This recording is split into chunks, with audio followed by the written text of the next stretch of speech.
Jesu Kristu inkosi Baba. Ngiyabingelela, ngibingelela ubaba noma ngibingelele abazalwane bonke ekhaya lezwi nasentabeni yendlu kaJehova kuyabonelelwa. Baba ngithi angilethe nabo ubufakazi besimangalisa uNkulunkulu asenzele sona. Kunomzala wethu la obegula kakhulu esesibhedlela, asihlali naye ukude nathi, kodwa besilokhu sithola umbiko wokuthi usesibhedlela uyagula kakhulu. Oye khona kugcina uye wasifonela, obeyombona wathi ufike bathi odokotela sebemgcinile nje kodwa ngeke asaphila. Wathi ufike ecimezile engasaboni ngisho emehlweni, wathi ufike engasakwazi ngisho nokukhuluma, nabethi umphathele khona okuphuzwayo akazange akwazi ukuthi akuphuze ngoba ubengasaboni, akambonanga nokuthi ubani, noma ethi uyakhuluma naye akambonanga. Wasifonela-ke wasitshela wathi hhayi kuthiwa kubi. Isimangaliso sikaNkulunkulu, kwafika ubaba ey'nsukwini nje ngazo lezo nsuku sebezohamba beyombona, kwafika ubaba Msibande, kukhona bezokulungisa nje lapha ekhaya. Waxoxelwa kubaba ngale ndaba yokuthi khona umzali ogulayo usesibhedlela. Ubaba wakhuleka-ke, wakhuleka emcelela emncengela uNkulunkulu. Simangaliso ubaba emva kwalokho abahambe bayombona bathi bafike sebhekile njengoba kade engasaboni ubuntu, bafike sebona, wababona wakhuluma nabo, bafike sekhuluma nabe bemphathele kona okuphuzwayo wayibambela yena ngezandla zakhe wakuphuza. Bamangala. Baba ngiyambonga uNkulunkulu ngawe, siyambonga uNkulunkulu, siyambonga, ngazi ukuthi ngingathini. Sibonga nje amandla omkhuleko bazalwane, sibonga uNkulunkulu. Ubaba uNsibande uyethi kukhona umgibeli loyo nje uNkulunkulu akamsebenzisayo, siyambonga kakhulu uNkulunkulu ngaye. Siyacela baba uNkulunkulu asigcinele wena, akufihle nje emanxebeni akhe, asigcinele wonke umndeni wakaNsibande. Siyabonga kakhulu baba uJesu Kristu inkosi. uJesu Kristu inkosi, uJesu Kristu uyinkosi, uJesu Kristu inkosi. Ngiyabingelela baba umpostoli Sibanze namake wethu make umpostoli Sibanze. Ngibingelele ekhaya lezwi, ngibingelele entabeni yendlu kaJehova kuyabonelelwa. Ngithi uJesu Kristu inkosi. Ngicela ukuthula nabo ubufakazi. Kuthe uma sisemkhosini ka-21 days kwaba nemfana wami ona 17 years lobekade lele emini, kodwa wathi alele waphaphama wavuka wakhala. Bathi nabambuta ukuthi ukhalelani, abe ngakhulumi ukuthi ukhalelani. Then bashayela mina eliqingo ngisemsebenzini, bangitshela ukuthi nangu uyakhala, asimade ukhalelani. Then ngathi ababeka ifoni endlebeni yakhe ngoba bathi bekade eqika phasi labantwana bebanaye ubhuti wakhe lo mdzala. Bazalwane, leli gama lelithi uJesu Kristu inkosi linemandla. Ngathi nje ababeke le foni endlebeni yakhe, ngathi uJesu Kristu inkosi, ngathi inkosi enhle ukhalelani. Kwaba ngilapha vula umlomo asakhuluma ukuthi make ngiyaphupha ngiyahamba endleleni, kuba khona intombatana lengiphambana nayo endleleni. Nasiphambana nale ntombatana ingihwaya ngendo la ngemuva la kuqala lihlombe lami khona. Manje sekungengeda wonke lo mkhono wami, manje uyangengeda ngiseva ngiyalimala. Bazalwane, uJesu Kristu inkosi. Ngakhuleka lapho, ngathi akakhuleka umkhuleko wabaseRoma 10:9. Kwaphela ngaleso sikhathi kuleyo mini. Ntambama sengimshayela ngathi ngiyabuta wathi make solo ngiyaphila. Nanamhlanje bazalwane solo uyaphila. Lowo mkhono solo uyaphila. Sibiyelwe bazalwane, asihlaleni ethembeni leli ngiJesu. Lengikuqelako nje nami phambi kwaNkulunkulu imihla yonke yokuphila kwami ukuthi lo Jesu lengimamukele, nangikhuluma ngaye nasekhaya lakithi bangive. Lokho ngiyakucela phambi kwaNkulunkulu. ngithi uJesu Kristu inkosi kuko konke lesikwendako, simbeke phambili sithi uJesu Kristu inkosi, ngoba yena usiphilisa noma sesilahlile thina lithemba.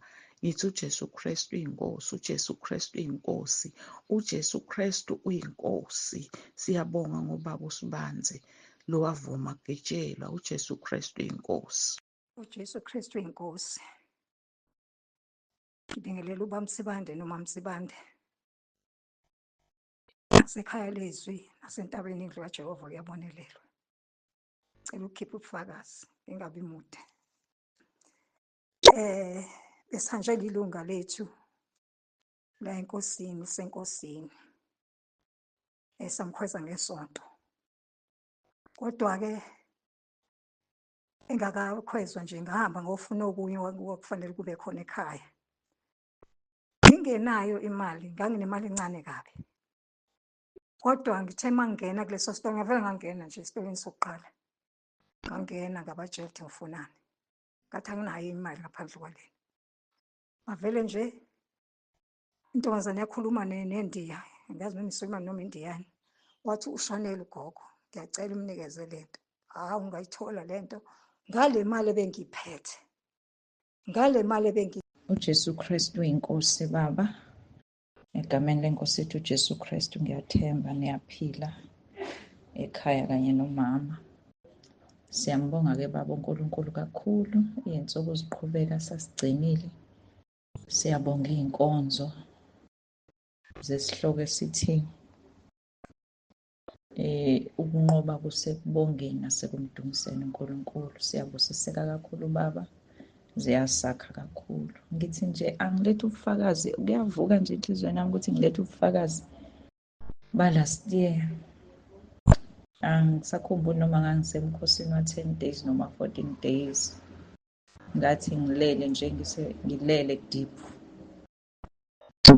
Bengiwumuntu othanda ukulala ngimise imilenze, ngimise amangqolo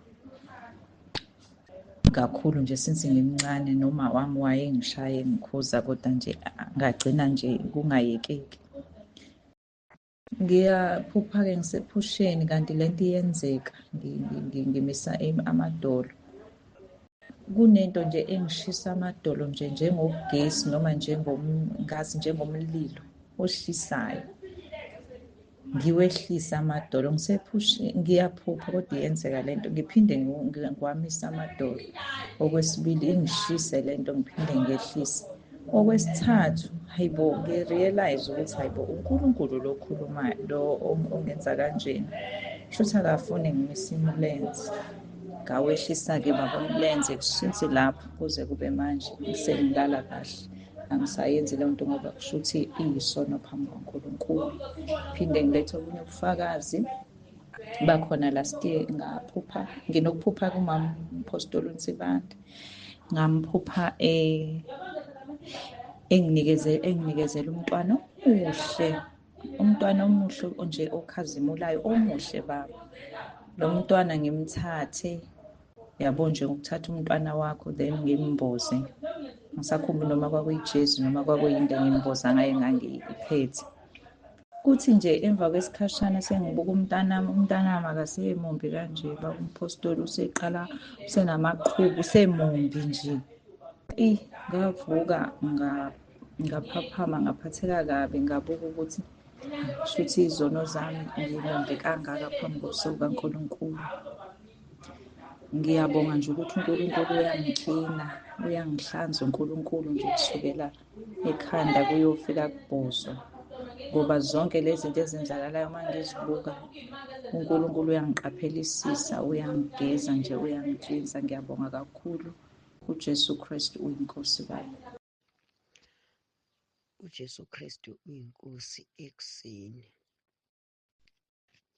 ekhaya lizwi entabeni kaJehova kuyabonelelwa, nakuwe baba nomama ekhaya kwaNsibande. uJesu Kristu uyinkosi.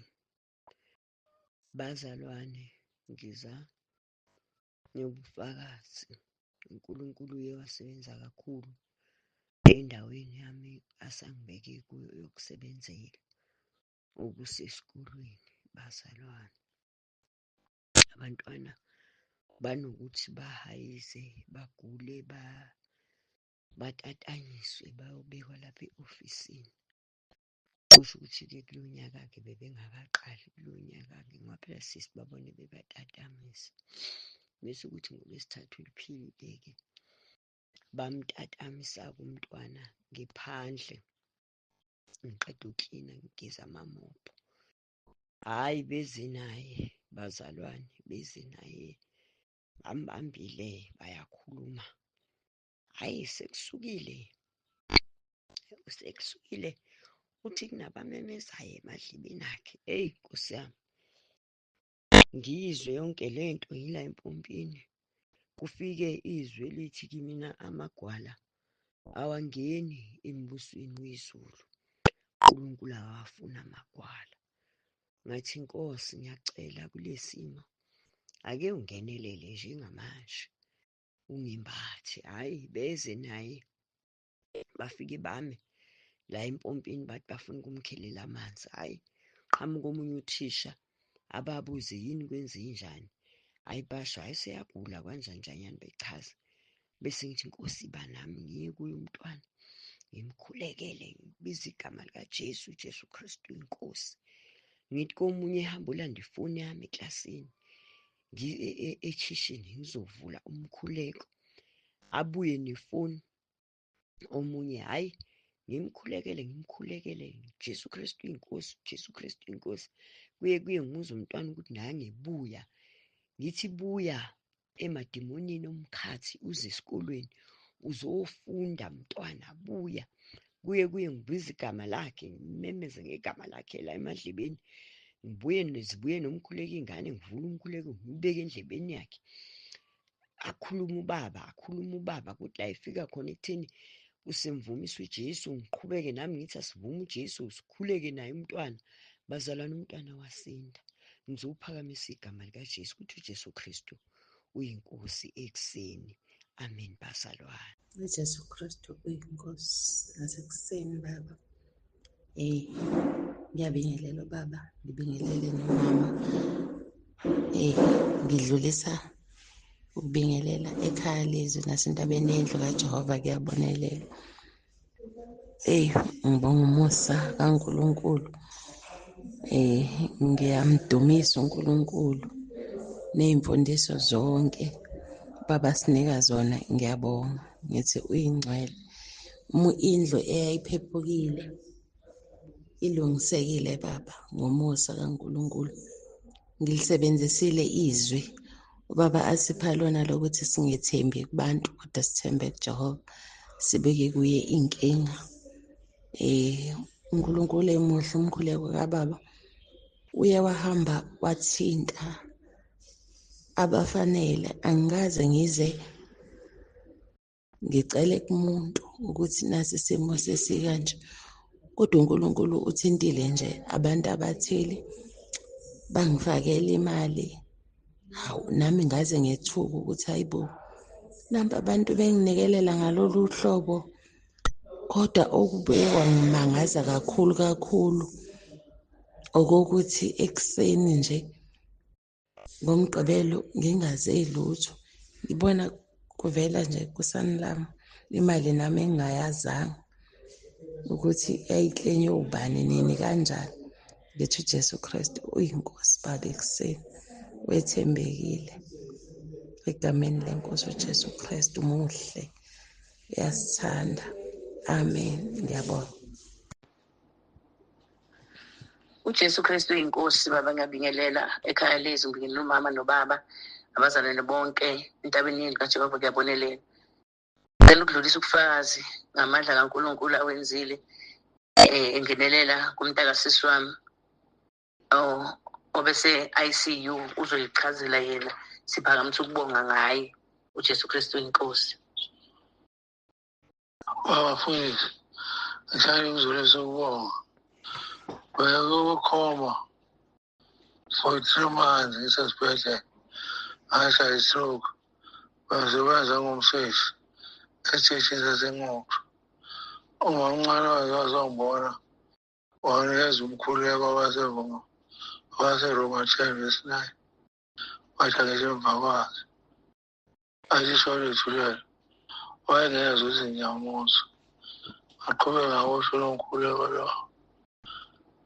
Ngicela umuntu ungikhulekele. Uhlangothi lami laka-left alisebenzi.